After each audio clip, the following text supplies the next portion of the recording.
ചരിത്രത്തിന്റെ ഏടുകളിൽ വിസ്മരിക്കപ്പെട്ടു പോയ ചില അധ്യായങ്ങളെ സൂചിപ്പിക്കുക എന്നതോടൊപ്പം രാജ്യം ഇന്ന് ഓർക്കാൻ വിറക്കുകയും ഇന്ത്യൻ ഹിസ്റ്ററി കൗൺസിലും NCERT-യുടെ സിലബസ് അടക്കമുള്ള കൃതികളിൽ നിന്ന് എടുത്തെറിയപ്പെട്ട ഒരു നിഷ്കാസിതമായ ഒരു പാർശ്വവൽക്കരിക്കപ്പെട്ട ചില അപനിർമ്മിതികളെ പൊളിച്ചെഴുതാനും വേണ്ടിയാണ് നമ്മൾ ഉദ്ദേശിക്കുന്നത്. പ്രധാനമായും 1498 മുതൽ 1947 വരെയുള്ള 450 കൊല്ലത്തെ അല്ലെങ്കിൽ 449 കൊല്ലത്തെ അധിനിവേശത്തിന്റെ ചരിത്രമാണ് ഇന്ത്യയിലുള്ളത്. 1498 വാസ്കോ ഡി ഗാമ കപ്പൽ ഇറങ്ങിയത് മുതൽ 1497 ഓഗസ്റ്റ് 14 അവർ സ്വതന്ത്രം പ്രഖ്യാപിച്ച് ഇവിടെ നിന്ന് ഇറങ്ങി പോകുന്നത് വരെയുള്ള ആ ഒരു 450 വർഷത്തെ 4.5 നൂറ്റാണ്ടിന്റെ ചരിത്രമാണ് ഇന്ത്യയിലെ അധിനിവേശത്തിന്റെ ചരിത്രങ്ങൾ എന്നത്. അതിൽ ലോക ചരിത്രത്തിലെ ഏറ്റവും അധികം മനുഷ്യന്മാർ കൊല ചെയ്യപ്പെട്ട ഒരു ആക്രമമായിരുന്നു ഇന്ത്യൻ സ്വതന്ത്ര സമരത്തിന്റെ കാലഘട്ടം. ആ സ്വതന്ത്ര കാലഘട്ടങ്ങളിൽ ഇവിടെ ജനസംഖ്യയിൽ 13 14 അല്ലെങ്കിൽ 20 താഴെ ശതമാനമുള്ള മുസ്ലിങ്ങളിൽ നിന്നായിരുന്നു ഇന്ത്യൻ സ്വാതന്ത്ര്യ സമരത്തിൽ കൊല്ലപ്പെട്ട 65% ജനങ്ങൾ. അപ്പോ ഈ ഒരു 20% മുസ്ലിങ്ങളിൽ നിന്ന് സ്വതന്ത്ര സമരങ്ങളിൽ കൊല്ലപ്പെട്ട 65% മുസ്ലിങ്ങളായി മാറുമ്പോൾ നമ്മള് ഈ രാജ്യത്തിന്റെ നിർമ്മാണത്തിൽ ഈ മുസ്ലിങ്ങൾ എത്ര പങ്കുവഹിച്ചു എന്നുള്ളത് കൃത്യമായി നമ്മൾ മനസ്സിലാക്കേണ്ടതുണ്ട്. അഥവാ 14 നൂറ്റാണ്ടിൽ പോർച്ചുഗീസുകാർ രംഗത്ത് വന്ന അതേ കാലഘട്ടത്തിൽ തന്നെ മുസ്ലിങ്ങളിൽ നിന്നും അതിനെതിരെയുള്ള പ്രതിരോധങ്ങൾ വന്നിട്ടുണ്ട്. ചരിത്രത്തിൽ ഏറ്റവും ആദ്യമായി എഴുതപ്പെട്ട സമര കാവ്യമായിട്ട് പരിചയപ്പെടുത്തുന്ന ഗ്രന്ഥമാണ് ബഹുമാനപ്പെട്ട സൈനുദ്ദീൻ മഖ്ദൂം അവലിന്റെ തഹരീർ എന്ന് പറയുന്ന ഗ്രന്ഥം. താനിയുടെ അഥവാ അവലിന്റെ പേരക്കുട്ടി താനിയുടെ തഹ്ഫത്തുൽ മുജാഹിദീൻ എന്ന ഗദ്യകൃതി, കവിതയല്ല, ഈ തഹരീറിന്റെ ഗദ്യരൂപമായിരുന്നു, വിവർത്തനമായിരുന്നു, അറബി മൂല്യമായിരുന്നു, അറബി മൂല്യത്തിൽ അറബി ഗദ്യമായിരുന്നു തഹ്ഫത്തുൽ മുജാഹിദീൻ എന്ന് പറയുന്നത്. അങ്ങനെ വൈജ്ഞാനികമായി ഞാൻ അങ്ങോട്ട് വരാം. വൈജ്ഞാനികമായി സമരങ്ങളിൽ ഏറ്റവും മുന്നിലുള്ളത് മുസ്ലിങ്ങളായിരുന്നു. അന്നത്തെ കാലത്ത് പള്ളി കേന്ദ്രിതമായി, മിഹ്റാബുകൾ കേന്ദ്രിതമായിരുന്നു സമരങ്ങൾ ഉണ്ടായിരുന്നത്.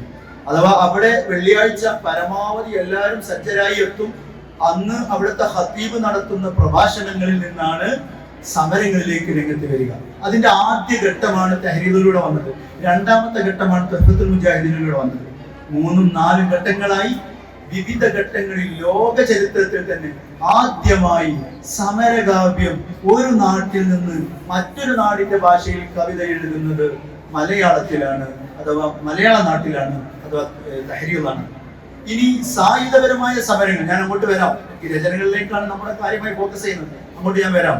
ചർച്ചകളിലേക്ക് വരുന്നതിന് മുമ്പ് ആദ്യമായി സായുധ സമരം, ബ്രിട്ടീഷുകാർക്കെതിരെ സായുധ സമരം നടത്തുന്നത് 1750 മുതൽ 57 വരെയുള്ള പ്ലാസി യുദ്ധങ്ങളിലാണ്. 1757 സിറാജുദ്ദൗല കൊല്ലപ്പെടുന്നത്. അതുവരെയുള്ള അപ്പൊ ആദ്യമായി ബ്രിട്ടീഷ് ഭരണം ഈസ്റ്റ് ഇന്ത്യ കമ്പനി അഥവാ അന്നുള്ള നാട്ടുരാജ്യങ്ങളിൽ നിന്ന് മാറി ഈസ്റ്റ് ഇന്ത്യ കമ്പനിയിലേക്ക് മാറുന്നത് പ്ലാസി യുദ്ധത്തോടു കൂടിയാണ്. പിന്നീട് അതിനുശേഷം 1780 മുതൽ 90 വരെയുള്ള 3 മൈസൂർ യുദ്ധങ്ങൾ, ഹൈദർ അലിയുടെയും ടിപ്പു സുൽത്താന്റെയും നേതൃത്വത്തിലുള്ള സമരങ്ങൾ. ഈ ഒരു കാലഘട്ടത്തോട് കൂടിയിട്ടാണ് ഇന്ത്യ ഇത്രത്തോളമേ പ്രതികരിക്കൂ എന്ന് മനസ്സിലാക്കി ബ്രിട്ടീഷ് ഈസ്റ്റ് ഇന്ത്യ കമ്പനി ഭരണത്തിലേറുകയും പിന്നീട് ബ്രിട്ടന്റെ നേതൃത്വത്തിലുള്ള ഒരു അധിനിവേശ ഭരണം ഇവിടെ സമാഗതമാകുന്നത്. പിന്നീട് അങ്ങോട്ട് തുടങ്ങിയിട്ട് ഇന്ത്യൻസ്, ഞാൻ നേരത്തെ സൂചിപ്പിച്ചു 65% രക്തസാക്ഷികളായത് മുസ്ലിങ്ങളായിരുന്നു എന്ന്. നമുക്കറിയാം ഇന്ത്യ ഗേറ്റിൽ അഥവാ അഫ്ഗാനിസ്ഥാന്റെയും 1ാം ലോക മഹായുദ്ധങ്ങളിലും ഇന്ത്യയിലെ ജനങ്ങൾ ഇടപെട്ടത് ബ്രിട്ടീഷുകാർക്കെതിരെ അല്ലെങ്കിൽ ബ്രിട്ടീഷുകാരുടെ പക്ഷത്ത് നിന്ന് ഇടപെട്ടവരുടെ ഏകദേശം 95,000-ഓളം ജനങ്ങളുടെ പേരുകൾ ഇന്ത്യ ഗേറ്റിൽ എഴുതപ്പെട്ടിട്ടുണ്ട്. അതിൽ 65,000-ഓളം പേര് മുസ്ലിങ്ങളുടെ പേരായിരുന്നു. ഞാൻ പറഞ്ഞു, ജനസംഖ്യയിൽ തുലവും വിരളമായ ഒരു സമൂഹത്തിന്റെ പേരായിരുന്നു ആ 95,000-ൽ 65,000 ഉള്ളത്.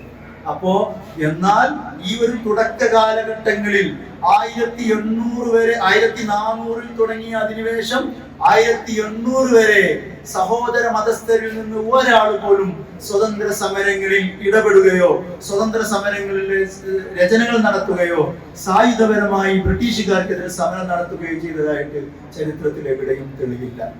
അപ്പോൾ ഞാൻ പറഞ്ഞു വന്നത്, ഈ സ്വാതന്ത്ര്യവും ഈ സ്വതന്ത്ര ഇന്ത്യയും അതിലെ ഏറ്റവും കൂടുതൽ അഭിമാനിക്കേണ്ട ഒരു ഉമ്മത്താണ്, ഒരു സമുദായമാണ് നമ്മുടേത്. അങ്ങനെ വൈജ്ഞാനികമായും സായുധപരമായും ഇതേ ആശയം Gandhi and Ali brothers biography of friendship എന്ന് പറയുന്ന ഒരു പുസ്തകമുണ്ട്. നമ്മുടെ കൈകളിലൊക്കെ കാണാം, ചെറിയൊരു പുസ്തകം. ഇതിലും ഗാന്ധിയുടെയും ഈ അലി സഹോദരന്മാരെ കൂട്ടുപിടിച്ചതിനാലാണ് ഗാന്ധിയുടെ വൈജ്ഞാനികമായ മികവുകൾ ഉണ്ടായത് എന്നൊക്കെ പറയുന്നുണ്ട്. മാത്രമല്ല, ഈ ഒരു പുസ്തകത്തിൽ വളരെ നമ്മുടെ വിദ്യാർത്ഥികൾ വായിക്കേണ്ട വളരെ സിമ്പിളായ ഇംഗ്ലീഷിലുള്ള പുസ്തകമാണ്. മുഹമ്മദ് അലിയെ കുറിച്ച് പറയുന്നുണ്ട്, അദ്ദേഹത്തിന്റെ ഉമ്മ ബി ഉമ്മയെ കുറിച്ച് പറയുന്നുണ്ട്, ഭാര്യ അംജദ് ബീഗത്തെ കുറിച്ച് പറയുന്നുണ്ട്. ഇവരെ കുറിച്ചൊക്കെ ഗാന്ധി എഴുതിയ ലേഖനം അതിൽ പറയുന്നുണ്ട്. ഇങ്ങനെ ഇവരൊക്കെ സത്യത്തിൽ ഇവരുടെ കുടുംബങ്ങളെയൊക്കെ, അലി സഹോദരന്മാരുടെ കുടുംബങ്ങളെയൊക്കെ ജീവനോടുകൂടി ചുട്ടുകൊല്ലുകയായിരുന്നു. അഥവാ മുസ്ലിങ്ങളെ, മുഹമ്മദ് അലി ജൗഹറിനൊക്കെ നമുക്കറിയാമല്ലോ, അദ്ദേഹം 1930-ലൊക്കെ വട്ടമേശ സമ്മേളനത്തിന്റെ സാഹചര്യങ്ങളിൽ, വട്ടമേശ സമ്മേളനത്തിൽ അദ്ദേഹത്തിന് ഈ ടി ബി ബാധിച്ച് അങ്ങേയറ്റം പ്രയാസപ്പെട്ടുകൊണ്ടാണ് 1930-ൽ അദ്ദേഹം വട്ടമേശ സമ്മേളനത്തിന് പോകുന്നത്. അദ്ദേഹം പറഞ്ഞു, എനിക്ക് എന്റെ നാടിന്റെ സ്വാതന്ത്ര്യമാണ് വേണ്ടത്, അല്ലെങ്കിൽ എനിക്ക് സ്വാതന്ത്ര്യം തന്നില്ലെങ്കിൽ ഞാൻ ഈ മണ്ണിൽ കിടന്ന് മരിക്കുമെന്ന് പറഞ്ഞ് ആ വട്ടമേശ സമ്മേളനത്തിന് പോയിട്ട് അവിടെ നിന്ന് മരിക്കുകയാണ്. പിന്നീട് അദ്ദേഹത്തിന്റെ ജനാസ അവിടെ നിന്ന് കൊണ്ടുപോയി മക്കയിൽ ഖബറടക്കുകയാണ്. ഇങ്ങനെ ഈ രാജ്യത്തിന് വേണ്ടി ആത്മാർത്ഥമായി അവരുടെ ജീവനും സ്വത്വവും നൽകി പൂർണ്ണമായും സമരം ചെയ്തത് ബഹുമാനപ്പെട്ട മുസ്ലിം സമൂഹമായിരുന്നു എന്നത് കൃത്യമാണ്. ഇന്നലെ നമ്മൾ സൂചിപ്പിച്ചു, നമ്മള് ബഹുമാനപ്പെട്ട ഉസ്താദ് അവർ സൂചിപ്പിച്ചു, മമ്പുറത്തങ്ങളുടെ കേന്ദ്രിതമായി നമ്മുടെ ഈ ഏരിയകളിലൊക്കെ സ്വാതന്ത്ര്യ സമരങ്ങൾക്ക് നേതൃത്വം കൊടുത്ത മമ്പുറത്തപ്പാപ്പയായിരുന്നു. നിങ്ങളുടെ ഓരോരുത്തരുടെയും നാടുകളിൽ സ്വാതന്ത്ര്യ സമരത്തിന്റെ ഇടപെടലുകൾ എന്താണ് എന്ന് നമ്മൾ ഓരോരുത്തരും പഠിച്ചാൽ, നമ്മുടെ ഓരോരുത്തരുടെയും നാടുകളിൽ അവിടെയുള്ള പഴയ കാരണവന്മാരെല്ലാം മമ്പുറത്തപ്പാപ്പാന്റെ ഒന്ന് ഗുരുത്വം വാങ്ങിയിട്ട് വന്ന് അവർ സ്വാതന്ത്ര്യത്തിനെതിരെ പൊരുതിയെന്ന് നമുക്ക് ഇഷ്ടംപോലെ പറയാൻ കഴിയും. ഏതായാലും അങ്ങനെ ഞാൻ എന്റെ വിഷയത്തിലേക്ക് കിടക്കുകയാണ്. സ്വാതന്ത്ര്യ സമരങ്ങളിൽ ഏറ്റവും ആദ്യമായി സ്വതന്ത്ര വിരുദ്ധ സാഹിത്യം എഴുതിയത് ബഹുമാനപ്പെട്ട സൈനുദ്ദീൻ മഖ്ദൂം അവ്വൽ തഹരീർ എന്ന ഗ്രന്ഥമാണ്. തഹരീർ അഹ്ലുൽ ഈമാനി അലാ ജിഹാദി അബദത്തി സുൽബാൻ, പുരുഷ ആരാധകരോട് ജിഹാദ് നടത്താൻ വിശ്വാസികളെ പ്രേരിപ്പിക്കുന്ന ഒരു ഗ്രന്ഥം എന്നാണ് തഹരീർ പ്രേരിപ്പിക്കുന്ന ഗ്രന്ഥം എന്നുള്ള അർത്ഥത്തിലാണ് ഈ ഗ്രന്ഥമുള്ളത്. ഇത് ഏകദേശം 177 വരികളാണ് തഹരീർ ഉള്ളത്. അതിന്റെയൊക്കെ കോപ്പി നമ്മുടെ കയ്യിലുണ്ട്. ഇൻഷാ അല്ലാഹ് സമയമുണ്ടെങ്കിൽ നമുക്ക് അവസാനം ചില വരികളൊക്കെ അതിലേക്ക് പാരായണം ചെയ്യാവുന്നതാണ്. അപ്പോ അങ്ങനെ അതിൽ ആദ്യത്തെ വരി തന്നെ തുടങ്ങുന്നത്, അഥവാ ഈ നിങ്ങൾ ആലോചിച്ച് നോക്കുക, ആ ഒരു 15-16 നൂറ്റാണ്ട് കാലത്ത് നമ്മുടെ സഹോദര സമുദായങ്ങൾ, ഹൈന്ദവ സമുദായങ്ങളൊക്കെ നമുക്കറിയാം, ക്രിസ്ത്യൻ സമുദായങ്ങളൊക്കെ 3 മിഷനറി സമൂഹങ്ങളായിട്ട് ഇവിടെ മിഷനറി പ്രവർത്തനങ്ങൾ നടത്തുകയായിരുന്നു. ഹൈന്ദവ സമൂഹം ഇവിടെ ജാതിയുടെയും അസ്പൃശ്യതയുടെയും പേരിൽ തൊട്ടുകൂടായ്മയും തീണ്ടിക്കൂടായ്മയും ഒക്കെ വളരെ സജീവമായിട്ട് നടന്നിരുന്ന ഒരു കാലഘട്ടമാണ്. ആ ഒരു കാലഘട്ടത്തിൽ വൈജ്ഞാനികമായി എഴുത്ത് വിദ്യാഭ്യാസം എന്നുള്ള രീതിയിൽ നിങ്ങൾ ആലോചിച്ച് നോക്കൂ, ജനങ്ങളെ പ്രേരിപ്പിക്കുക എന്നുള്ളത് ഒരിക്കലും കേരളത്തിലുള്ളത് അറബികളല്ല. എങ്കിലും അവരെ സമരത്തിന് പ്രചോദിപ്പിക്കാൻ വേണ്ടിയിട്ട് അറബി ഭാഷയിലാണ് ബഹുമാനപ്പെട്ട സൈനുദ്ദീൻ മഖ്ദൂം അവ്വൽ ഗ്രന്ഥം എഴുതുന്നത്. അങ്ങനെ ആ ഒരു സാഹചര്യത്തിൽ ജാതി മേൽക്കോയ്മയും അങ്ങനെ സാംസ്കാരികമായ ഒരു അപഭ്രംശനം, സാംസ്കാരികമായ ഒരു പരസ്പരമുള്ള പകപോക്കലുകൾ നടന്ന് ഉച്ചനീചത്വങ്ങളും ഈ അസ്പൃശ്യതയും സജീവമായി നടന്ന ഒരു കാലഘട്ടത്തിലാണ് ബഹുമാനപ്പെട്ടവര് ജനങ്ങളെ മുഴുവനും ഈ തഹരീർ അല്ലെ ആ ഒരു സാഹചര്യങ്ങൾ എന്ന് പറഞ്ഞാല് ആ കാലഘട്ടത്തിൽ ചില വിശ്വാസപ്രകാരം ചില സമുദായക്കാർക്ക് കടലിൽ ഇറങ്ങാൻ പാടുണ്ടായിരുന്നില്ല. അത് ആ ഒരു സാഹചര്യത്തിലാണ് വ്യത്യസ്ത രാജ്യങ്ങളിൽ നിന്ന് കടൽ താണ്ടി വന്ന ഒരു വൈജ്ഞാനിക മികവിന്റെ ചരിത്രമാണ്. ഈ കടലിനപ്പുറത്ത് ഒരു ലോകമില്ല എന്നായിരുന്നു അവരൊക്കെ വിശ്വസിച്ചിരുന്നത്. വില്യം ലോഗോന്റെ മലബാർ മാനുവൽ നമ്മുടെ ലൈബ്രറിയിലുണ്ട്. വില്യം ലോഗോന്റെ മലബാർ മാനുവൽ ഈ കഥകൾ പറയുന്നുണ്ട്. എന്തുകൊണ്ടാണ് മുസ്ലിങ്ങൾക്ക് അന്ന് സമരങ്ങൾക്ക് ഏറ്റവും കൂടുതൽ ഇറങ്ങാൻ കഴിഞ്ഞത് എന്ന്. കടലിന്റെ അപ്പുറത്ത് ഒരു ലോകമുണ്ട് എന്ന് തന്നെ നമ്മുടെ നാട്ടുകാരായ പ്രാദേശികവാസികൾ വിശ്വസിച്ചിരുന്നില്ല. എന്നാൽ ആ ഒരു കാലഘട്ടങ്ങളിൽ 13ാം നൂറ്റാണ്ടിന്റെ അവസാനങ്ങളിൽ പശ്ചിമേഷ്യ മുഴുവൻ ഇരപ്പാക്കിയ ഒരു സമൂഹമാണ് അഥവാ ഈ ഒരു മിഷനറി സമൂഹം. അവരിവിടെ നമ്മുടെ നാടുകളിലേക്ക് വന്നാൽ വളരെ പ്രശ്നം ഉണ്ടാക്കും എന്ന് മനസ്സിലാക്കിയത് കൊണ്ടാണ് നമ്മളൊക്കെ ബഹുമാനപ്പെട്ട അഹിമ്മത്ത് അന്ന് അല്ലെ കാക്കക്കിരിക്കാൻ തണലെടുത്ത കാലാന്തരത്തിൽ മുടിയാന്തരം എന്ന് നമ്മൾ മലയാളത്തിൽ പറയാറുണ്ട്. അതുകൊണ്ട് അതേപോലെ ഈ ചർച്ച് മിഷനറി സൊസൈറ്റീസ് ഇവിടെ നമ്മുടെ നാടുകളിൽ വന്നാൽ പൂർണ്ണമായും നമ്മുടെ നാട് നശിക്കുമെന്ന് ആദ്യമായി മനസ്സിലാക്കിയത് ഈ മുസ്ലിം സമൂഹമായിരുന്നു. അങ്ങനെ ഇന്ത്യൻ മഹാസമുദ്രം, കാരണം ഈ ആദ്യമായിട്ട് ഈ ബ്രിട്ടീഷ് ഈസ്റ്റ് ഇന്ത്യ കമ്പനികൾ ഇവിടെ രംഗത്ത് വരുമ്പോ ഈ ഇന്ത്യൻ മഹാസമുദ്രം, ഇന്ത്യൻ ഓഷ്യൻ ബേസ് ചെയ്തുകൊണ്ട് ഇവിടെ കച്ചവടം നടത്തിയിരുന്നത് അറബികളായിരുന്നു. സത്യത്തില് നമ്മളെ ഇപ്പോ നരേന്ദ്രമോദി അടക്കമുള്ള ഈ ഒരു ഫാസിസ്റ്റ് വ്യക്തിത്വങ്ങളെല്ലാം ലോകത്ത് പ്രചരിപ്പിക്കുന്നത് ബാബറാണ് ഇവിടെ ഇസ്ലാം പ്രചരിപ്പിച്ചത് എന്നാണ്. ഒരിക്കലും ബാബർ ആയിരുന്നില്ല. അതിനു മുമ്പുള്ള ഈ മാർക്കോപോളയുടെ ഒക്കെ വൈജ്ഞാനികമായ പല ട്രാവലോഗുകളൊക്കെ നമ്മൾ വായിച്ചാൽ മനസ്സിലാകും. വ്യത്യസ്തങ്ങളായ മുമ്പുള്ള ഈ ചരിത്രകാരന്മാര് പറയുന്നുണ്ട് ഈ കച്ചവടക്കാരുടെ വിശ്വാസതയും സ്വഭാവവും കണ്ട് അറേബ്യൻ കച്ചവടക്കാരിൽ നിന്നാണ് ഇസ്ലാം ആദ്യമായി ഇവിടെ പരിചയപ്പെടുത്തപ്പെടുന്നത്. ബാബറൊക്കെ പിൽക്കാലത്ത് വന്നതാണ്. ബാബറിന്റെ ഒക്കെ വിശ്വാസം എത്രത്തോളം ഇസ്ലാമികമായി പ്രചോദിതമായി പ്രേരിപ്പിക്കപ്പെടാൻ പറ്റുന്ന രീതിയിലായിരുന്നു എന്നുള്ളതൊക്കെ ചരിത്രത്തിന്റെ മറ്റൊരു വസ്തുത. അതിനറിയപ്പെടാത്ത ഇന്ത്യ എന്ന് പറയുന്ന ഒരു പുസ്തകമുണ്ട്. എന്റെ പ്രിയപ്പെട്ട വിദ്യാർത്ഥികൾ അത് വായിക്കണമെന്ന് ഉണർത്തുന്നു. ഏതായാലും അങ്ങനെ അപ്പോ ഈ ഇന്ത്യൻ മഹാസമുദ്രത്തിലുള്ള അറബി കച്ചവട മേൽക്കോയ്മ നശിപ്പിക്കുക എന്ന അർത്ഥത്തിൽ ബ്രിട്ടീഷുകാർ രംഗത്ത് വന്നപ്പോ അത് ഞങ്ങൾ അയക്കുക എന്ന രീതിയിൽ കേരളത്തിലെ സാമൂതിരി ഭരണാധികാരി ബ്രിട്ടീഷുകാർക്കെതിരെ തിരിഞ്ഞു.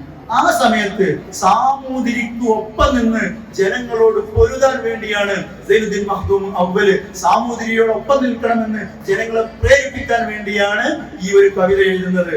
അപ്പോ ഈ ഒരു ഏകദേശം 1521 ഈ തഹരീർ എഴുതപ്പെടുന്നത്. ആ തഹരീർ വായിച്ചുകൊണ്ടാണ് മരക്കാർ സഹോദരന്മാര്, മരക്കാരുകളുടെ കുഞ്ഞാലി മരക്കാരുടെ കുടുംബദേശം വരുന്നത് എറണാകുളത്തും കൊച്ചിയിലൊക്കെയാണ്. അവിടെയാണ് അവരുടെ കുടുംബങ്ങളുള്ളത്. പക്ഷെ ഈ തഹരീർ വായിച്ച് വിജൃംഭിതരായി ആവേശഭരിതരായിക്കൊണ്ടാണ് അവരെല്ലാവരും എവിടേക്ക് വരുന്നത്, കോഴിക്കോടേക്ക് വരുന്നതും സാമൂതിരിയോട് വളരെയധികം പ്രോത്സാഹനാത്മകമായി ഇടപെടുകയും ചെയ്യുന്നത്.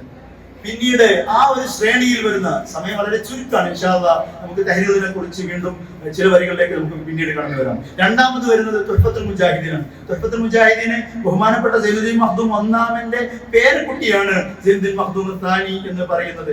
ആ തുഹ്ഫത്തുൽ മുജാഹിദീൻ ഫീ ബഹ്തി അഖ്ബാരിൽ ബുർത്തുഖാലിയീൻ എന്ന് പറയുന്ന ബ്രിട്ടീഷുകാർക്ക് എതിരെ പൊരുതാൻ വേണ്ടിയിട്ട് മുസ്ലിങ്ങൾക്ക് കൊടുക്കുന്ന ഒരു സമ്മാനം എന്ന രീതിയിലാണ് തുഹ്ഫത്തുൽ മുജാഹിദീന് പരിചയപ്പെടുത്തപ്പെടുന്നത്.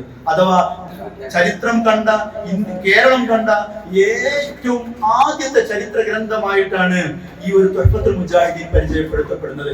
അതുകൊണ്ട് തന്നെ വിദേശ ഭാഷകളടക്കമുള്ള 34 ഭാഷകളിലേക്ക് അല്ലെങ്കിൽ അതിലേറെ ഭാഷകളിലേക്ക് ചരിത്രകാരന്മാർ കെ കരീമൊക്കെ അടക്കമുള്ള ചില ചരിത്രകാരന്മാർ കണ്ടത് 34 പതിപ്പുകളാണെന്നേ ഉള്ളൂ.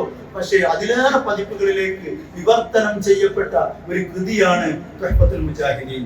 ഈ തുഹ്ഫത്തുൽ മുജാഹിദീനിലെ ഇസ്ലാമിന്റെ ആ ഒരു കാലഘട്ടത്തിൽ ഇസ്ലാമിന്റെ ആവിർഭാവമാണ്.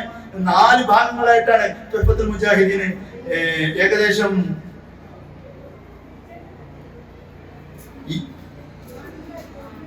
4 ഭാഗങ്ങളായിട്ടാണ്. ഫസ്റ്റ് ഭാഗം വരുന്നത് ജിഹാദിന്റെ മഹത്വം പറഞ്ഞുകൊണ്ടാണ്. അഥവാ ബ്രിട്ടീഷുകാർക്കെതിരെ പൊരുതിയാൽ സ്വർഗം കിട്ടുമെന്നും ശുഹദാക്കൾക്ക് സ്വർഗത്തിലുണ്ടാകുന്ന കൂലിയെ കുറിച്ച് പരാമർശിച്ചുകൊണ്ടാണ് ആദ്യ ഭാഗം കടന്നു പോകുന്നത്.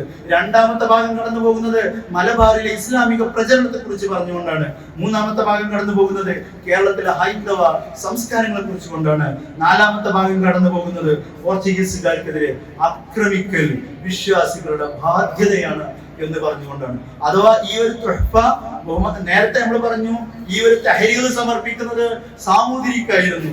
എന്നാൽ തുഹ്ഫ സമർപ്പിക്കുന്നത് ബീജാപൂരിലെ സുൽത്താൻ ആദിൽ ഷാക്കായിരുന്നു. പക്ഷെ തുഹ്ഫ പബ്ലിഷ് ചെയ്തെത്തിയപ്പോഴേക്കും, പ്രിന്റ് ചെയ്തെത്തിയപ്പോഴേക്കും അദ്ദേഹം മരണപ്പെടുകയാണ് ഉണ്ടായത്.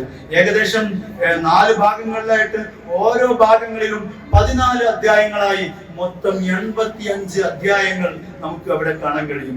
1498 വാസ്കോഡിഗാമ വന്നത് മുതൽ 1583 വരെയുള്ള കാലയളവിൽ ഈ ഒരു സമൂഹത്തിൽ, ഈ കേരളീയ സമൂഹത്തിൽ അവർ ചെയ്തു കൂട്ടിയ ക്രൂരതകളും അവരുടെ അക്രമങ്ങളുമാണ് ഇതിൽ പൂർണ്ണമായും പരാമർശിക്കുന്നത്. ഞാൻ നേരത്തെ സൂചിപ്പിച്ചു, തഹരീറിന്റെ ഒരു ഗദ്യ ആവിഷ്കാരമായിട്ടാണ് നമുക്ക് ഇതിനെ പരിചയപ്പെടുത്തപ്പെടാൻ കഴിയുന്നത്. പിന്നീട് മൂന്നാമത്തെ ഒന്നാണ് ഫത്ഹുൽ മുബീൻ. ഫത്ഹുൽ മുബീൻ എന്ന് പറയുമ്പോൾ നമുക്കറിയാം, ബഹുമാനപ്പെട്ട ഖാദി മുഹമ്മദ് റഹ്മത്തുള്ളാഹി അലൈഹി കോഴിക്കോട് മിസ്കാൽ പള്ളിക്ക് സമീപത്ത് ബഹുമാനപ്പെട്ടവര് ജിബ്രി പള്ളിയുടെ അടുത്ത് ബഹുമാനപ്പെട്ടവർ അന്ത്യവിശ്രമം കൊള്ളുന്നുണ്ട്. ഏതായാലും ആ ഫത്ഹുൽ മുബീൻ ബഹുമാനപ്പെട്ടവരുടെ രചനയാണ്. അഥവാ ആ ഒരു കാലയളവിൽ ഏകദേശം 537 വരികളുള്ള വലിയ ഒരു കവിതയാണ് ഫത്ഹുൽ മുബീനൊക്കെ. ഇതിന്റെയൊക്കെ കയ്യെഴുത്ത് പ്രതികൾ നമ്മുടെ കയ്യിലുണ്ട്. അപ്പോ ഇങ്ങനെ ഈ ഒരു 40 വർഷം, അഥവാ നമുക്കറിയാം കേരളത്തിൽ ആദ്യമായി റെയിൽവേ വന്നത്, ഇന്ത്യയിൽ ആദ്യമായി റെയിൽവേ വന്നത് ബോംബെ മുതൽ താനെ വരെയാണ് എന്നും കേരളത്തിൽ ആദ്യമായി റെയിൽവേ വന്നത് തിരൂര് മുതൽ ചാലിയം വരെയാണെന്നൊക്കെ നമുക്കറിയാം. അതെന്താന്ന് വെച്ചാൽ ഇവിടെയൊക്കെയുള്ള നമ്മുടെ കമോഡിറ്റീസ്, ഈ വിഭവങ്ങളൊക്കെ ഇവിടെ നിന്ന് കടത്തിയിട്ട് ചാലിയത്ത് കൊണ്ടുപോവുകയും അങ്ങനെ ചാലിയത്തിൽ നിന്ന് അവിടെ നിന്ന് ഉരുക്കളിലാക്കി ഗോവയിലേക്ക് കടത്തുകയും ചെയ്യുന്ന ഒരു രീതിയായിരുന്നു അന്നുണ്ടായിരുന്നത്. അന്ന് ഇവർ ചാലിയത്ത് വലിയ കോട്ട കെട്ടി. ആ ചാലിയത്ത് കോട്ട കെട്ടിയപ്പോ സാമൂതിരിയുടെ നേതൃത്വത്തിൽ 40 വർഷത്തോളം പോർച്ചുഗീസുകാർക്കെതിരെ സമരം ചെയ്തുകൊണ്ടാണ് ആ കോട്ട പൊളിച്ചടക്കുന്നത്. അങ്ങനെയുള്ള ആ കോട്ട പൊളിച്ചടക്കിയ ആ ഒരു പോരാട്ടത്തിന് വേണ്ടിയുള്ള പോരാളികൾക്ക് പ്രചോദനവും ആവേശവും ഇൻട്രസ്റ്റും കൊടുക്കാൻ വേണ്ടിയുള്ള ഒരു രചനകളായിരുന്നു ഫത്ഹുൽ മുബീൻ എന്ന് നമുക്ക് പറയുന്നത്. അതിന്റെ ഫസ്റ്റ് ഖണ്ഡികയിൽ തന്നെ ഖുർആൻ തൊട്ട് സത്യം ചെയ്തുകൊണ്ട് പറയണം, നിങ്ങളെല്ലാവരും പ്രിയപ്പെട്ട പോരാളികളെ, നിങ്ങൾക്ക് ഖുർആൻ തൊട്ട് സത്യം ചെയ്തുകൊണ്ട് ബ്രിട്ടീഷുകാർക്കെതിരെ പൊരുതാൻ നിങ്ങളാണ് രംഗത്ത് വരണം, എങ്കിൽ നിങ്ങൾക്ക് സ്വർഗം കിട്ടുമെന്ന് ഉറപ്പാണ് എന്നുള്ള രീതിയിലുള്ള ഒരു ഫത്വയുടെ ഭാഷയിലാണ് ഫത്ഹുൽ മുബീൻ വരുന്നത്. അതിലും ഫത്ഹുൽ മുബീന്റെ ഭാഷയും ഫർദുൻ അലാ കുല്ലി മുസ്ലിമിൻ, എല്ലാ മുസ്ലിമിന്റെ മേലും ബ്രിട്ടീഷുകാർക്കെതിരെ, പോർച്ചുഗീസുകാർക്കെതിരെ പൊരുതൽ നിർബന്ധമാണെന്ന് പറയുന്നു. തഹരീറിലും അതുപോലെ തന്നെ ഫർദാണെന്ന് പറയുന്നുണ്ട്. തുഹ്ഫത്തുൽ മുജാഹിദീനിലും ഇതുപോലെ തന്നെ നിങ്ങളുടെ മേൽ ബാധ്യതയാണ് എന്ന് തുഹ്ഫയിലും പറയുന്നുണ്ട്. ഇങ്ങനെ വരുമ്പോ നമ്മളെയൊക്കെ വിശ്വാസത്തിന്റെ ഭാഗമായിട്ട് എന്തിനു മാത്രം പറയുന്നു എന്നറിയോ? ബദറിലും ഉഹദിലും പങ്കെടുക്കാൻ ഭാഗ്യമില്ലാത്ത എന്റെ മലബാറിലെ ജനങ്ങളെ, നിങ്ങൾ എന്തായാലും ബദറിന്റെയും ഉഹദിന്റെയും അതേ പ്രതിഫലം നിങ്ങൾക്ക് ലഭിക്കുമെന്നുള്ള രീതിയിൽ, അല്ലെങ്കിൽ അതുപോലെയുള്ള ജിഹാദിന്റെ പ്രതിഫലം നിങ്ങൾക്ക് ലഭിക്കുമെന്നുള്ള രീതിയിലുള്ള ആ ഒരു അത്രയും ഹൃദ്യമായ ഒരു ഭാഷയിലാണ് ഈ ഒരു ഫത്ഹുൽ മുബീൻ പറയുന്നത്. കോഴിക്കോട് മിഷ്കാൽ പള്ളിയിലായിരുന്നു അന്ന് ചാലിയം കോട്ട തകർക്കാൻ വേണ്ടിയിട്ട് മീറ്റിംഗ് കൂടിയിരുന്നത്. അഥവാ അതിന്റെ പരിസരങ്ങളിൽ ബഹുമാനപ്പെട്ട, ഞാൻ നേരത്തെ സൂചിപ്പിച്ചു, തഹരീറിന്റെ പ്രചോദനം കൊണ്ടായിരുന്നു കുഞ്ഞാലി മരക്കാര് സാമൂതിരിയുടെ സൈന്യത്തിൽ പെടുന്നത് എന്ന്. അങ്ങനെ കുഞ്ഞാലി മരക്കാരുടെ മരക്കാർ സേനയും നായർ സേനയും, സാമൂതിരിക്ക് 2 സേനാധിപന്മാരുണ്ടായിരുന്നു. നായർ സേനയും അതുപോലെ തന്നെ മരക്കാർ സേനയും കൂടി ചേർന്നുകൊണ്ടാണ്, ഒരുമിച്ച് ചേർന്നുകൊണ്ടാണ് പോർച്ചുഗീസുകാരുടെ ചാലിയം കോട്ട തകർക്കുന്നത്. അതിന്റെ ഒരു ആവേശത്തിലാണ് ബഹുമാനപ്പെട്ടവര് ഫത്ഹുൽ മുബീൻ എഴുതുന്നത്. അതുപോലെ തന്നെയാണ് ഈ ബഹുമാനപ്പെട്ട ഖാദി മുഹമ്മദ് റഹ്മത്തുള്ളാഹി അലൈഹി. അന്നൊക്കെ നമ്മളെ തിരുവിതാംകൂർ സ്റ്റേറ്റ് ആണുള്ളത്. നമ്മുടെ മലയാള ഭാഷ രൂപീകരിക്കപ്പെടുന്നില്ല. മലയാള ഭാഷ രൂപീകരിക്കുന്നതിന്റെ മുമ്പാണ് ഈ ഒരു സമൂഹത്തെ അറബി പറഞ്ഞുകൊണ്ട് അവർ പ്രചോദിപ്പിക്കുന്നത്. അതേ കാലഘട്ടത്തിൽ തന്നെ ഈ ഞാൻ നേരത്തെ പറഞ്ഞ ഫത്ഹുൽ മുബീൻ ഖാദി മുഹമ്മദ് റഹ്മത്തുള്ളാഹി അലൈഹി തങ്ങൾ എഴുതിയ അതേ ഒരു കാലഘട്ടത്തിൽ തന്നെ ബഹുമാനപ്പെട്ടവരുടെ രചന ഖുതുബാത്തുൽ ജിഹാദിയ അഥവാ പ്രസംഗങ്ങൾ, അന്ന് അദ്ദേഹം നടത്തിയ ആവേശോജ്ജലമായ പ്രഭാഷണങ്ങൾ. ഇപ്പൊ നമുക്കറിയാം CH-ന്റെ നിയമസഭാ പ്രഭാഷണങ്ങൾ, അങ്ങനെ EMS-ന്റെ നിയമസഭാ പ്രഭാഷണങ്ങൾ, ആ ആവേശഭരിതമായ പ്രഭാഷണങ്ങളൊക്കെ പുസ്തകങ്ങളാക്കി ഇറങ്ങാറുണ്ട്. അതേപോലെ അന്ന് മഹാനവറുകൾ നടത്തിയ പ്രഭാഷണങ്ങളാണ് ഖുതുബാത്തുൽ ജിഹാദിയ എന്ന പേരിൽ ഖാദി മുഹമ്മദ് റഹ്മത്തുള്ളാഹി അലൈഹിയുടേതായിട്ട് പ്രചരിപ്പിക്കപ്പെടുന്നത്. ഏതായാലും പിന്നീട് പിന്നീട് വരുന്ന ഒരു കൃതിയാണ് മുഹിമ്മാത്തുൽ മുഅ്മിനീൻ എന്ന് പറയുന്ന കൃതി. നമുക്കറിയാം, കേരളത്തിൽ ആദ്യമായി പള്ളി ദർസുകൾ തുടങ്ങുന്നത് താനൂരിലാണ്. താനൂരിൽ ബഹുമാനപ്പെട്ട ഹദ്റമി സാദാത്തുകൾ, യമനികളായ അഥവാ പൊന്നാനിയിലൊക്കെ ഇസ്ലാമികമായ പള്ളി ദർസുകൾ സ്ഥാപിക്കുന്നതിന് മുമ്പ് ഇപ്പോഴും മസ്ജിദ് സാഹിൽ കുബ്ര താനൂർ വലിയ കുളങ്ങര പള്ളി എന്ന പേരിൽ ഹിജ്റ 700 മുതൽ അഥവാ 800കളിലാണ് പൊന്നാനിയിലെ ദർസുകളൊക്കെ തുടങ്ങുന്നത്. എന്നാൽ ഹിജ്റ 700കളിൽ ഈ പള്ളി ദർസുകൾ തുടങ്ങിയ ഒരു ചരിത്രമാണ് താനൂരുള്ളത്. അങ്ങനെ താനൂർ കേന്ദ്രീകൃതമായിട്ടായിരുന്നു അന്നത്തെ മതവൈജ്ഞാനികമായ എല്ലാ വിഷയങ്ങളും നടന്നുകൊണ്ടിരുന്നത്. ആ ഒരു സമയത്ത് ഈ നമ്മുടെ കേരളത്തിൽ വന്ന എല്ലാ പഠന ഗ്രന്ഥങ്ങളും പാഠ്യ പദ്ധതികളും എല്ലാം താനൂരിൽ നിന്നായിരുന്നു അന്ന് വന്നത്. അതുകൊണ്ട് തന്നെ ഇന്ന് അത് ഇസ്ലാഹുൽ ഉലൂം എന്ന പേരിൽ ഒരു അറബി കോളേജായി മാറിയിട്ടുണ്ട്. അന്ന് ഈ ഖിലാഫത്ത് പ്രക്ഷോഭങ്ങൾ താനൂര് കേന്ദ്രീകൃതമായിട്ടായിരുന്നു. ബഹുമാനപ്പെട്ട ആമീൻമാനകത്ത് പരീക്കുട്ടി മുസ്ലിയാർ, അതുപോലെ തന്നെ ഉമൈത്താനകത്ത് കുഞ്ഞിക്കാദർ എന്ന് പറയുന്ന ഈ രണ്ട് മഹാന്മാരുടെ നേതൃത്വത്തിലായിരുന്നു അന്ന് സമരങ്ങൾ ഉണ്ടായിരുന്നത്. ആമീൻമാനകത്ത് പരീക്കുട്ടി മുസ്ലിയാർ സ്വന്തമായി ഒരു പബ്ലിക്കേഷൻ നടത്തിയിരുന്നു. അതാണ് മുഹിമ്മാത്തുൽ മുഅ്മിനീൻ എന്നുള്ള കൃതി. മുഹിമ്മാത്തുൽ മുഅ്മിനീൻ മിൻ തർക്കിൽ മുവാലാത്തി അഅദാഇദ്ദീൻ എന്ന പേരിൽ താനൂര് ഖിലാഫത്ത് സഭയായിരുന്നു അത് പബ്ലിഷ് ചെയ്തിരുന്നത്. നമുക്കറിയാം, ഈ ഒരു തുർക്കി കേന്ദ്രിതമായി ഓട്ടോമൻ എംപയറിന്റെ ഉസ്മാനിയ ഖിലാഫത്തിന്റെ അവസാന ഭരണാധികാരിയെ ബ്രിട്ടന്റെ കോളനിയായി മാറിയപ്പോ പുറത്താക്കിയ സമയത്ത് ഇസ്ലാമിക ഭരണത്തെ നാമാവശേഷമാക്കാൻ ഞങ്ങൾ അനുവദിക്കില്ല എന്ന രീതിയിലാണ് ഇന്ത്യയിൽ ഖിലാഫത്ത് സമരങ്ങൾ, ഖിലാഫത്ത് സഭകൾ രംഗത്ത് വരുന്നത്. ഈ ഖിലാഫത്ത് സഭകളുടെ പ്രസിഡന്റ് സ്ഥാനം ബഹുമാനപ്പെട്ട സെക്രട്ടറി സ്ഥാനം അലി സഹോദരന്മാരാണെങ്കിൽ, എന്നാൽ അതിന്റെ പ്രസിഡന്റ് സ്ഥാനം ഗാന്ധിജിയായിരുന്നു. എന്തുകൊണ്ടാണ് ഖിലാഫത്ത് പ്രക്ഷോഭത്തിന്റെ പ്രസിഡന്റ് സ്ഥാനത്തേക്ക് ഗാന്ധിജി വരുന്നത്? ഞാൻ നേരത്തെ സൂചിപ്പിച്ചു, ആ ഒരു അവരുടെ ആ ഒരു ഗാന്ധി ഡൽഹിയിൽ വന്നാൽ ജീവിച്ചിരുന്നത് മുഹമ്മദ് അലി സഹോദരന്മാരുടെ വീട്ടിലായിരുന്നു. അന്ന് ഗാന്ധിജി സത്യത്തിൽ അഹിംസവാദിയായിരുന്നത് കൊണ്ട് തന്നെ സസ്യഭുക്കായിരുന്നു. ആ ഒരു കാലയളവിൽ അലി സഹോദരന്മാരുടെ വീടുകളിൽ നിന്ന് ഒരിക്കലും മാംസമോ അല്ലെങ്കിൽ മീനോ അല്ലെങ്കിൽ മുട്ടയോ അങ്ങനത്തെ സാധനങ്ങളൊന്നും ഉപയോഗിച്ചിരുന്നില്ല. അത്രമാത്രം ഒരു വലിയ സമ്മേളനം കഴിഞ്ഞ് വരുമ്പോ ഈ അലി സഹോദരന്മാരുടെ ചെരുപ്പ് പോയപ്പോ ഗാന്ധി ദിവസങ്ങളോളം അത് തെരഞ്ഞു. അന്ന് സമ്മേളനത്തിന് വന്ന എല്ലാവരും ബന്ധപ്പെട്ടു. അവസാനം ചെരുപ്പ് തെരഞ്ഞെടുത്ത് കൊണ്ടുവന്നു കൊടുത്ത കഥകളൊക്കെ കേത്തായാട്ടിന്റെ നാം ചങ്ങല പൊട്ടിച്ച കഥ എന്ന കൃതിയിലൊക്കെ നമുക്ക് കാണാൻ കഴിയും. ഇങ്ങനെയുള്ള അവർക്ക് അത്രമാത്രം ആ ഒരു സ്നേഹോഷ്മളമായ ആ ഒരു സാഹചര്യത്തിലാണ് കേരളത്തിലെ ഖിലാഫത്ത് പ്രക്ഷോഭങ്ങളൊക്കെ രംഗത്ത് വരുന്നത്. ആ ഖിലാഫത്ത് പ്രക്ഷോഭങ്ങളുടെ ഭാഗമായിട്ട് ഏറ്റവും കൂടുതൽ സജീവമായിട്ട് ഉണ്ടായിരുന്ന പ്രവിശ്യകളായിരുന്നു നമ്മുടെ മലബാർ ഏരിയകളിലൊക്കെ. അതുകൊണ്ടാണ് 1921 പ്രക്ഷോഭങ്ങളൊക്കെ വരുന്നത്. അങ്ങനെ 1921 പ്രക്ഷോഭങ്ങളിലൊക്കെ ബഹുമാനപ്പെട്ട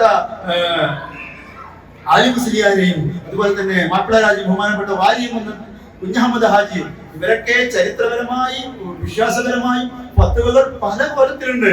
നമ്മൾ മനസ്സിലാക്കേണ്ടത്, അന്നെല്ലാം ഒരേപോലെ എല്ലാവരും മലബാർ കലാപത്തെയോ ഖിലാഫത്ത് പ്രക്ഷോഭത്തെയോ അംഗീകരിച്ചു എന്നൊന്നും നമുക്ക് പറയാൻ പറ്റില്ല. അന്ന് വിശ്വാസികളുടെ കൂട്ടത്തിൽ ഖിലാഫത്ത് പ്രക്ഷോഭത്തെ അംഗീകരിക്കുന്നവരുണ്ടായിരുന്നു, ഖിലാഫത്ത് പ്രക്ഷോഭത്തെ അംഗീകരിക്കാത്തവരുണ്ടായിരുന്നു. അങ്ങനെ അവർ തമ്മിൽ പരസ്പരം, ഇപ്പൊ ഞാൻ നേരത്തെ പറഞ്ഞ ഈ മുഹിമ്മാത്തുൽ മുഅ്മിനീൻ, ആമീൻമാനകത്ത് പരീക്കുട്ടി മുസ്ലിയാരുടെ മുഹിമ്മാത്തുൽ മുഅ്മിനീനൊക്കെ മറുപടികൾ മുസ്ലിം പക്ഷത്ത് തന്നെ ഉണ്ടായിരുന്നു. ഖിലാഫത്ത് അങ്ങനെ ചാടേണ്ട സംഗതി ഒന്നും ഇല്ല എന്നുള്ള രീതിയിലൊക്കെ പഠനങ്ങളൊക്കെ ആ കാലഘട്ടത്തിൽ ഉണ്ടായിരുന്നു. ഏതായാലും മുസ്ലിം ഭൂരിപക്ഷത്തിന്റെ വിശ്വാസം, മുസ്ലിം ഭൂരിപക്ഷത്തിന്റെ പിന്തുണയും സത്യത്തിൽ ആമീൻമാനകത്ത് പരീക്കുട്ടി മുസ്ലിയാരുടെ മുഹിമ്മാത്തുൽ മുഅ്മിനീൻ, ഞാൻ നേരത്തെ പറഞ്ഞ 4 കൃതികളും അറബിയിലാണുള്ളതെങ്കിൽ ഈ മുഹിമ്മാത്തുൽ മുഅ്മിനീൻ അറബി മലയാളത്തിലാണുള്ളത്. അതിന്റെ ഏതാനും പേജുകളും നമ്മുടെ കൈവശങ്ങളിലൊക്കെ ഉണ്ട്. അപ്പോ ഏതായാലും ഈ ബഹുമാനപ്പെട്ടവരെ ആമീൻമാനകത്ത് പരീക്കുട്ടി മുസ്ലിയാരെ അദ്ദേഹം ഈ മുസ്ലിങ്ങളുടെ അന്ന് മുഹിമ്മാത്തുൽ മുഅ്മിനീനൊക്കെ ഇറങ്ങി പ്രസ് നിന്ന് ഇറങ്ങി എന്നാണ് കണ്ടേക്കുന്നത്. ആ പ്രസ്സിന് നേരെ ബ്രിട്ടീഷുകാർ വന്ന് തീ കൊടുക്കുകയാണ്. അത്രമാത്രം ഇപ്പൊ നരേന്ദ്രമോദിയൊക്കെ പേടിക്കുന്നത് പോലെ അക്ഷരങ്ങളെ അപ്പടി പേടിച്ചിരുന്നു ബ്രിട്ടീഷുകാർ എന്നത് നിങ്ങൾ മനസ്സിലാക്കേണ്ടതുണ്ട്. അങ്ങനെ ഈ മുസ്ലിം സമൂഹത്തില് ആ ഒരു ബ്രിട്ടീഷ് വിരുദ്ധ വികാരങ്ങൾ ഉണ്ടായപ്പോ ആ ഒരു വെടിയുണ്ടക്ക് തീ കൊടുക്കുന്ന പോലെയാണ് മുഹിമ്മാത്തുൽ മുഅ്മിനീന്റെ ഓരോ വരികളുണ്ടായിരുന്നത്. ആ മുഹിമ്മാത്തുൽ മുഅ്മിനീന്റെ ഒരു കൃതിയും സമ്പൂർണ്ണമായി നമ്മുടെ കൈവശം എപ്പോഴും അത് ബ്രിട്ടൻ ആർക്കൈവിലുണ്ട്. അതുപോലെ തന്നെ ഈ ഞാൻ നേരത്തെ സൂചിപ്പിച്ച ഫത്തുൽ മുബീന്റെ കൃതി, കയ്യെഴുത്ത് കൃതി, പ്രതിയുള്ളത് ഇവിടെയാണ്, ലണ്ടൻ മ്യൂസിയത്തിലാണ്.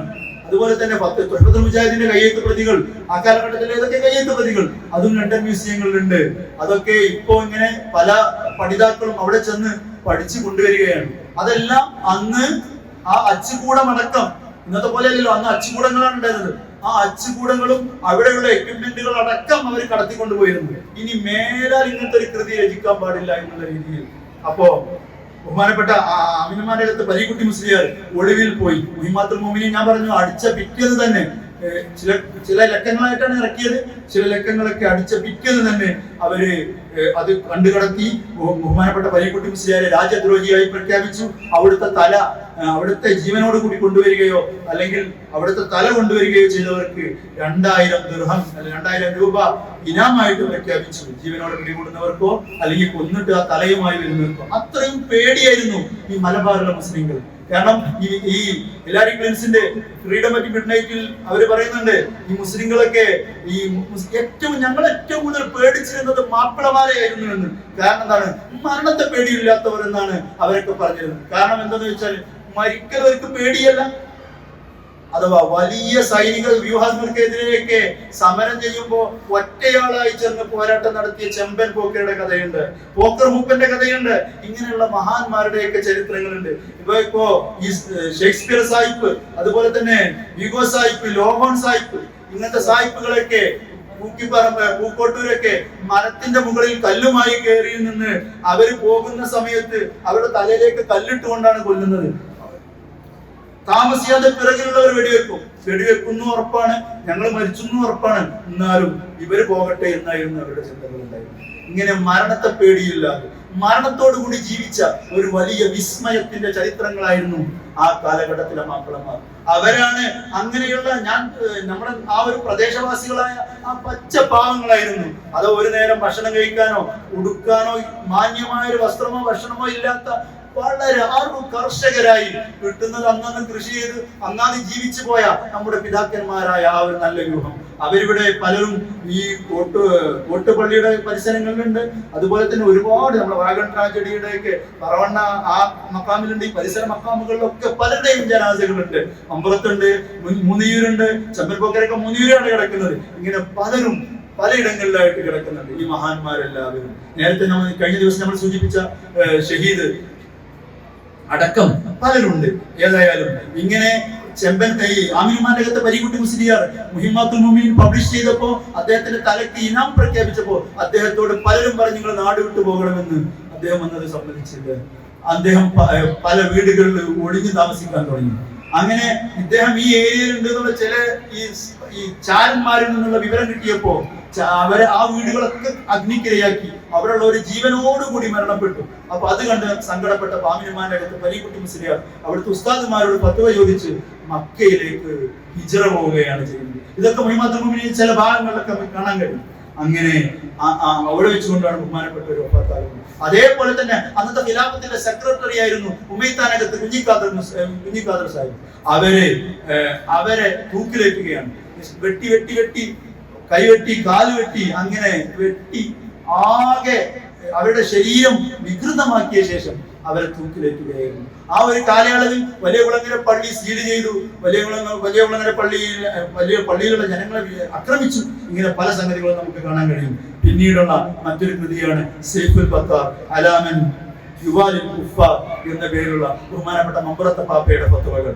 ഈ മമ്പറത്തെ പാപ്പയുടെ നമുക്കറിയാം നമ്മുടെ ഈ ഏരിയകളിലുള്ള സ്വതന്ത്ര സമര പ്രവർത്തനങ്ങളെയെല്ലാം, മുസ്ലിം സ്വതന്ത്ര സമര പ്രവർത്തനങ്ങളെയെല്ലാം അല്ല, സാധാരണ അവർണ ജനങ്ങളുടെ സമര പ്രവർത്തനങ്ങളെയെല്ലാം നേതൃത്വം കൊടുത്തത് ബഹുമാനപ്പെട്ട മമ്പറത്തെ പാപ്പയായിരുന്നു. ആ മമ്പറത്തെ പാപ്പയുടെ ഫത്വകളെല്ലാം ക്രോഡീകരിച്ചുകൊണ്ട് സൈഫുൽ ബത്താർ അലാമി യുവാലിൽ കുഫാർ എന്ന പേരിൽ ഗ്രന്ഥമുണ്ട്. അഥവാ ഈ മമ്പറത്തെ പാപ്പനോട് ഈ ഖിലാഫത്തിന്റെ ആ കാലഘട്ടങ്ങളിൽ പല അഭിപ്രായ വ്യത്യാസം, ഖിലാഫത്തിന്റെ കാലഘട്ടത്തിലാണ് വരുന്നത്. അതിനു മുമ്പുള്ള പല അഭിപ്രായ വ്യത്യാസങ്ങൾ വന്ന സമയത്ത് ആ അഭിപ്രായ വ്യത്യാസങ്ങളൊക്കെ വിശ്വാസികൾ ഒരു പൊടി പിന്നോട്ട് പോകേണ്ടതില്ല.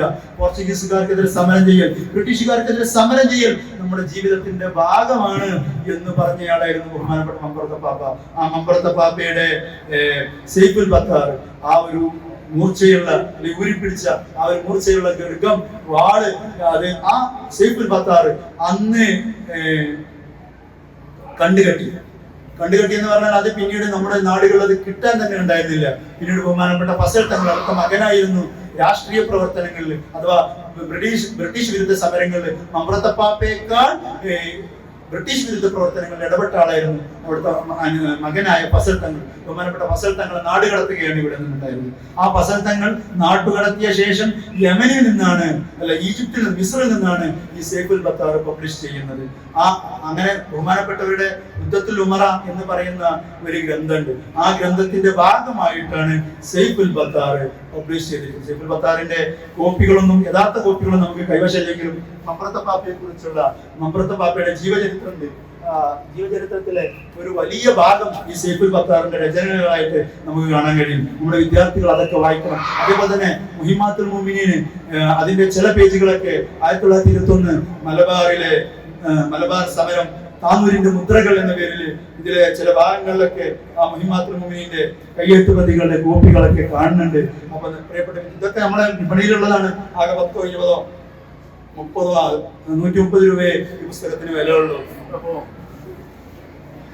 ഏതായാലും ഇങ്ങനെ ആ ഒരു സൈഫുൽ ബത്താർ അതിന്റെ നേതൃത്വത്തിലാണ് പിൽക്കാലഘട്ടത്തിൽ വന്ന ഫത്വകളെല്ലാം ആലി മുസ്ലിയാരും അതുപോലെ തന്നെ വാര്യംകുന്നത്ത് കുഞ്ഞഹമ്മദ് ഹാജിയും ഒക്കെ അവരുടെ നേതൃത്വത്തിലായിരുന്നു സമരം ചെയ്തത്.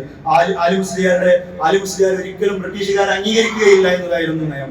അതുകൊണ്ട് തന്നെ ഈ സൈഫുൽ ബത്താറിൽ നിന്ന് പ്രചോദിതമായിട്ടാണ് ആലി മുസ്ലിയാരുടെ നേതൃത്വത്തിലുള്ള ഖിലാഫത്ത് പ്രക്ഷോഭം വന്നത്. ആലി മുസ്ലിയാരുടെ കൂടെ 22 പോരാളികൾ ഉണ്ടായിരുന്നു. മരണം കൊണ്ട് ബൈഅത്ത് ചെയ്ത് ആലി മുസ്ലിയാരോട് നിങ്ങളെ കൂടെ ഞങ്ങൾ മരണം വരെ ഉണ്ടാകും, ഒപ്പുണ്ടാകും എന്ന് പറഞ്ഞ് ബൈഅത്ത് ചെയ്ത 22 പേരുണ്ടായിരുന്നു. ഇവര് സത്യത്തിൽ എല്ലാ അർത്ഥത്തിലും ബഹുമാനപ്പെട്ട ആലി മുസ്ലിയാരുടെ കൂടെ ഉണ്ടായിരുന്നു. അങ്ങനെ ആലി മുസ്ലിയാരുടെ നേതൃത്വത്തിൽ തിരൂരങ്ങാടിയിൽ വെച്ച് ബ്രിട്ടീഷുകാരോട് പൊരുതി. ഈ 22 പേരിൽ പലരും മറ്റുള്ളവരും കൂടി ഏകദേശം 25ഓളം പേര് ആ ഒരു സമരത്തിൽ തിരൂരങ്ങാടിയിൽ വെച്ച് ബ്രിട്ടീഷുകാരോടുള്ള സമരത്തിൽ കൊല്ലപ്പെട്ടു. എന്നാൽ ബ്രിട്ടീഷുകാരിൽ നിന്നുള്ള വില്യംസ് എന്ന് പറയുന്ന അവരുടെ മേജർ അടക്കമുള്ള നിരവധി ഏകദേശം 20ഓളം ആളുകൾ, നിങ്ങൾ ആലോചിച്ച് നോക്കണം, ഒരായുധവും കാര്യമായ ആയുധങ്ങളൊന്നും കയ്യിലില്ലാത്ത മലബാറിലെ പാവപ്പെട്ട പോരാളികളിൽ നിന്ന് 25ഓളം പേര് കൊല്ലപ്പെട്ടപ്പോൾ അപ്പുറത്ത് നിന്ന് ഈ വില്യംസിന്റെ നേതൃത്വത്തിലുള്ള അദ്ദേഹത്തിന്റെയൊക്കെ ശവകുടീരം ഈ തിരൂരങ്ങാടി മുനിസിപ്പാലിറ്റിയുടെ ഓഫീസിന്റെ പിറകിലുണ്ട്. പോകുന്നവർക്കൊക്കെ ചരിത്രം തേടി പോകുന്നവർക്കൊക്കെ അവിടെ പോകാവുന്നതാണ്. അതിന്റെ അപ്പുറം തന്നെയാണ് ചേറൂർ ശ്രോതാക്കളുടെ മക്കാമുള്ളത്. അപ്പോ ഞാൻ പറഞ്ഞു വന്നത്, ഇനി നമുക്ക് ബഹുമാനപ്പെട്ട ഫസൽ തങ്ങളുടെ ഉദ്ദത്തുൽ ഉമറ വൽ ഹുക്കാം ലിഇആനത്തി അഹ്ലിൽ മുസ്ലിമീൻ എന്ന് പറഞ്ഞിട്ട് വിശ്വാസികളായ സമൂഹത്തിനെ സഹായിക്കാൻ ഈ നാട്ടിലെ കാരണവന്മാരെല്ലാം സജ്ജരാവണം എന്ന നേതൃത്വത്തിൽ ബഹുമാനപ്പെട്ട ഫസൽ തങ്ങളുടെ നേതൃത്വത്തിൽ പബ്ലിഷ് ചെയ്ത കൃതിയാണിത്. ഫസൽ തങ്ങളുടെ ഈ കൃതി ബ്രിട്ടീഷുകാരെ അങ്ങേയറ്റം വിഷമിപ്പിക്കുകയും അങ്ങേയറ്റം ഭീഷണിപ്പെടുത്തുകയും അങ്ങേയറ്റം പീഡിപ്പിക്കുകയും ചെയ്തു. അതുകൊണ്ട് തന്നെ അവര് തൊട്ടടുത്ത ദിവസം തന്നെ സമീപ ദിവസങ്ങളിൽ തന്നെ ബഹുമാനപ്പെട്ട ഫസൽ തങ്ങളെ ഇവിടെ നിന്ന് നാട് കടത്തുകയാണ് ഉണ്ടായത്. കോഴിക്കോട് വിഷ്കാൽ പള്ളി നേതൃത്വത്തില് നിരവധി സമരങ്ങളും നിരവധി രചനകളും ഉണ്ടായിട്ടുണ്ട്. അതുപോലെ തന്നെ മലപ്പുറം പട, ബഹുമാനപ്പെട്ട മൊയ്ൻകുട്ടി വൈദ്യരുടെ മലപ്പുറം പട ആ കാലഘട്ടത്തിൽ സമരരംഗത്ത് അങ്ങേയറ്റം പ്രചോദിതമായിട്ടുണ്ട്. അഥവാ മലപ്പുറം പടയിൽ ഏകദേശം 12 പാട്ടുകളുണ്ട്. ആ 12 പാട്ടുകൾ ആ കാലഘട്ടത്തിൽ കോഴിക്കോട് രാജാക്കന്മാർക്കാണല്ലോ സാമൂതിരി എന്ന് പറയാം. ആ സാമൂതിരി രാജാക്കന്മാരെ പാലിയത്തച്ഛന്റെ നേതൃത്വത്തിലുള്ള അവരെ സഹായിക്കണം. പിന്നെ മലപ്പുറം പള്ളി ആക്രമിക്കാൻ വേണ്ടി ചില വർഗീയവാദികൾ രംഗത്ത് വന്നപ്പോൾ ആ ഒരു ഘട്ടങ്ങളിലാണ് മലപ്പുറം പട ഉണ്ടാവുന്നത്. ആ ഒരു സമയങ്ങളിൽ മലപ്പുറം പടയുടെ ചരിത്രങ്ങൾ പറഞ്ഞുകൊണ്ട് നമുക്കറിയാം, വില്യം ലോബോന്റെ മലബാർ മേഖലയടക്കമുള്ള ചരിത്ര ഗ്രന്ഥങ്ങളിലൊക്കെ നമുക്ക് കാണാൻ കഴിയും. പൂക്കോട്ടൂരിൽ രക്തസാക്ഷികളായ മയ്യത്തുകളുടെ ഖബറുകളിൽ നെഞ്ചത്ത് ഉണ്ടായിരുന്നത് മലപ്പുറം പടപ്പാട്ടിലെ ചില വരികളായിരുന്നു, ചില പേജുകളായിരുന്നു എന്ന്. അഥവാ ആ ഒരു വരികൾ വായിച്ച് പ്രചോദിതമായി അതിൽ ആവേശം ഉൾക്കൊണ്ടുകൊണ്ടായിരുന്നു അവർ ജീവൻ പണയം സമരക്കളങ്ങളിലേക്ക് ചാടിയിറങ്ങിയത്. അതേപോലെ നമുക്ക് ഇങ്ങനെ വൈജ്ഞാനികമായി മികവുറ്റ ഒരു സമൂഹത്തെ നമുക്ക് ഇവിടെ കാണാൻ കഴിയും. അവരാണ് സത്യത്തിൽ ഇവിടെ പ്രചോദിതമായ പല സമരങ്ങളും നമുക്ക് ഇവിടെ നടത്തിയിട്ടുള്ളത്. അപ്പോൾ ഈ ചെമ്പൻ പോക്കരൊക്കെ നമ്മുടെയൊക്കെ പരിസര പ്രദേശങ്ങളിൽ നന്നായി ഉണ്ടായിരുന്നു എന്ന് നമ്മൾ മനസ്സിലാക്കേണ്ടതുണ്ട്. തഹരീറിന്റെ ചില വരികളൊക്കെ നമ്മൾ നോക്കുമ്പോൾ ലോകത്തോട് മുഴുവൻ ഈ കൃതികളെല്ലാം തഹരീറും ഫത്ഹുൽ മുബീനും മറ്റു രചനകളെല്ലാം അറബിയിൽ രചിക്കപ്പെടാനുണ്ടായ മറ്റൊരു കാരണം കൂടിയുണ്ട്. അവരുടെ കൂട്ടത്തിലുള്ള പുതുമുസ്ലിങ്ങളുണ്ട്, അത് മലയാളത്തിൽ എഴുതപ്പെട്ടാൽ അതുപോലെ തന്നെ അറബി മലയാളത്തിൽ ഈ അറബി മലയാളം സെലക്ട് ചെയ്യാൻ മറ്റൊരു കാരണമുണ്ട്. ബ്രിട്ടീഷുകാർക്ക് അവരുടെ കൂട്ടത്തിൽ അറബി വായിച്ചു കൊടുക്കാൻ പറ്റിയ, അറബി വായിച്ചിട്ട് അർത്ഥം പറഞ്ഞു കൊടുക്കാൻ പറ്റുന്ന ആളുകൾ ബ്രിട്ടീഷുകാരുടെ കൂട്ടത്തിൽ ഉണ്ടായിരുന്നു. അറബി മലയാളം അറിയുന്ന നമ്മൾ ആ കാലഘട്ടങ്ങളിൽ അറബി മലയാളത്തിലെ രചനകൾ വരാനുണ്ടായ ഒരു വലിയ കാരണം അത് അറബി മലയാളത്തിൽ എഴുതപ്പെട്ടാല് തീർത്തും അത് അവർക്ക് വായിക്കാൻ കഴിയാത്തൊരു സാഹചര്യമായിരുന്നു. കാരണം അറബി അക്ഷരങ്ങളായിരിക്കും, മലയാള ഭാഷയായിരിക്കും. അപ്പൊ അത് രണ്ടും കൂടി തിരിച്ചറിയാൻ കഴിയാത്തതിനാലാണ് പല കൃതികളും ആ കാലഘട്ടങ്ങളിൽ അറബി മലയാളത്തിൽ വരുന്നതും പിന്നീട് അറബി മലയാളത്തിൽ കണ്ട കൃതികളെല്ലാം അവര് എതിർക്കാനുണ്ടായ കാരണം അങ്ങനെയാണ്. നോക്കിയും ഈ താരിഖിലൊക്കെ ചില വരികളൊക്കെ നമ്മളിങ്ങനെ നോക്കിയാൽ ഫസ്റ്റ് ഹംദും സലാത്തും ഒക്കെ ചൊല്ലിയതിനു ശേഷം ഞങ്ങൾക്കുള്ള ലക്ഷ്യം മുഹമ്മദിനി ദാഇ ഇലാ ഖൈരി മില്ലത്തി വനദഊക യാ റഹ്മാനു ഖൈറ നാസിരി. അല്ലേ, നിങ്ങൾ ഇനി ഈ തഹരീറിന്റെ ഒക്കെ പ്രത്യേകത എന്ന് പറഞ്ഞാല് അഥവാ ബഹുമാനപ്പെട്ട മംബൂസ് മൗലിദ് രചിച്ചവരാണ് അവർ. ഇപ്പൊ നിങ്ങൾ ആലോചിച്ച് നോക്കൂ, ജമാഅത്തെ ഇസ്ലാമിയും വഹാബിയും അതുപോലെ തന്നെ CH ചെയർ അടക്കമുള്ള കാലിക്കറ്റ് യൂണിവേഴ്സിറ്റിയിലും മറ്റുള്ള വൈജ്ഞാനികമായുള്ളടുത്ത വഹാബി സ്വാധീനങ്ങൾ ഉള്ളിടത്തൊക്കെ നമ്മൾ ഈ തഹരീർ വായിക്കും, തുഹ്ഫത്തുൽ മുജാഹിദീൻ വായിക്കും, മറ്റു കൃതികളൊക്കെ വായിക്കും. എന്നാൽ ഒരു എന്താവും മംബൂസ് മൗലിദ് വായിക്കുമ്പോൾ ശിർക്കായിരിക്കും. അപ്പോ എന്നാൽ ആ കാലയളവിൽ മംബൂസ് മൗലിദും അതുപോലെ തന്നെ ഖാദി മുഹമ്മദിന്റെ മുഹിയദ്ദീൻ മാലയും ഒക്കെ നഫീസത്ത് മാല അടക്കമുള്ള മാലകളും കൃതികളും ഇവരെ വളരെയധികം സമരങ്ങളിലേക്ക് ഇറക്കി വിട്ടിരുന്നു എന്ന് നമ്മൾ മനസ്സിലാക്കേണ്ടതുണ്ട്. മംബൂസ് മൗലിദിന്റെ അവസാന വരി തന്നെ ഉണ്ടല്ലോ, യാ സയ്യിദ സാദാതി ജിതുക ഖാസിദ അർജു ഹിമാക വലാ തുഹയ്യിബ് മഖ്സദി എന്ന വരികളൊക്കെ പറഞ്ഞതിന് ശേഷം ഈ ഒരു വലിയ പ്രതിസന്ധികളിൽ നിന്ന് ഞങ്ങൾക്ക് മോചനം നൽകണേ, അഥവാ ഈ മംബൂസ് മൗലിദ് കൊണ്ട് ഈ അക്രമങ്ങളിൽ നിന്ന് ഞങ്ങൾക്ക് പ്രചോദനം നൽകണേ, ഞങ്ങൾക്ക് രക്ഷ നൽകണേ എന്നാണ് മംബൂസ് മൗലിദിന്റെ അവസാനത്തിൽ തവസ്സുലാക്കിയിട്ട് ബഹുമാനപ്പെട്ട സയ്യിദ് മഖ്ദൂം ദുആ ചെയ്യുന്നത്. അഥവാ മംബൂസ് മൗലിദ് പാരായണം ചെയ്തിട്ട് മഹാനവറുകൾ ദുആ ചെയ്യുന്നത് എനിക്ക് ഈ ബ്രിട്ടീഷ് ഭരണത്തിൽ നിന്നും അക്രമങ്ങളിൽ നിന്നും ദുരന്തങ്ങളിൽ നിന്നും ഞങ്ങൾക്ക് രക്ഷ നേടണേ എന്നാണ്. അതേപോലെ തന്നെ ഈ തഹരീറിൽ ആദ്യഘട്ടങ്ങളിൽ ഹബീബ് സല്ലല്ലാഹു അലൈഹി വസല്ലം മദീന പറഞ്ഞതിന് ശേഷം തവസ്സുലാക്കിയിട്ട് പറയുന്നത്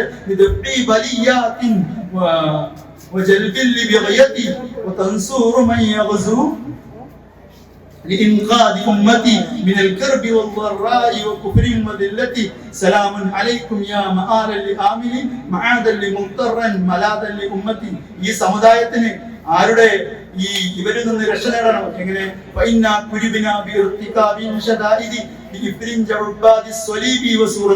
കുരിശുവാഹകരായ ഫ്രഞ്ചുകാർ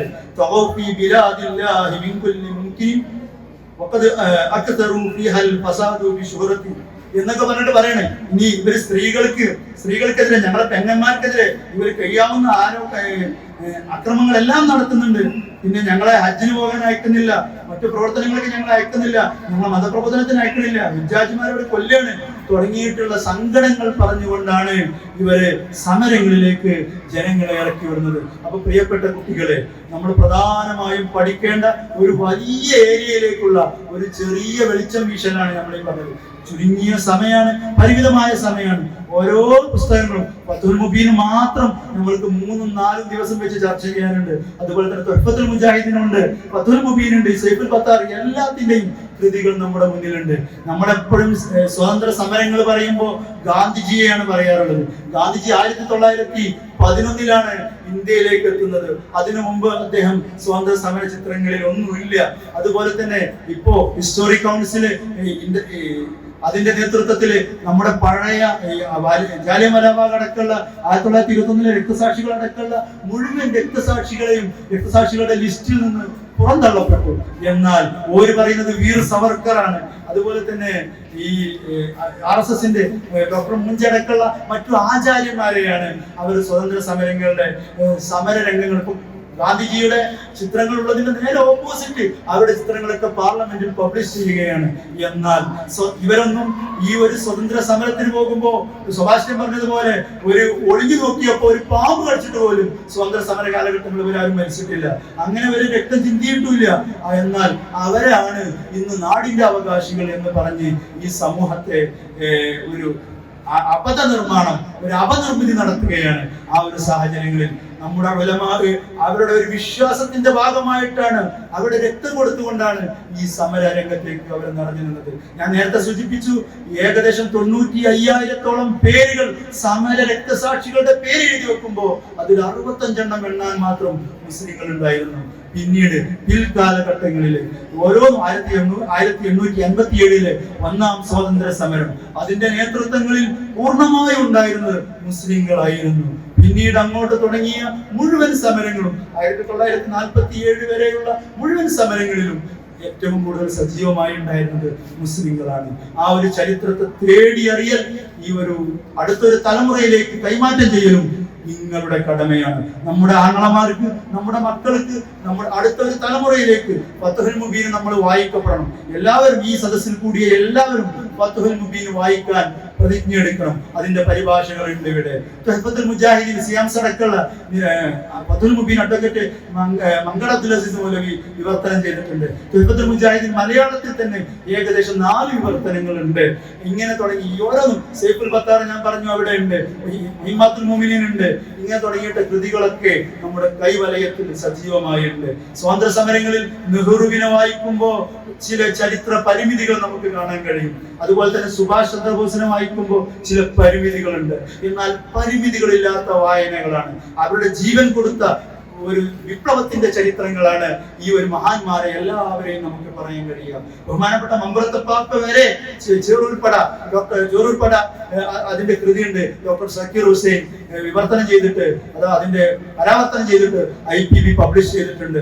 ഈ കൃതികളൊക്കെ വായിച്ചാല്, അതുപോലെ തന്നെ ഈ അന്ന് വന്ന മാപ്പിള രചനകളെല്ലാം ബ്രിട്ടീഷ് വിരുദ്ധമായിരുന്നു എന്ന് നമുക്ക് പറയാൻ കഴിയും. ഈ രചനകളൊക്കെ വായിച്ച് ഒരു അന്തമുള്ള ഒരു മുസ്ലിം സ്വത്വം ഉൾക്കൊണ്ട ഒരു തലമുറയായി നമ്മൾ മാറേണ്ടതുണ്ട്.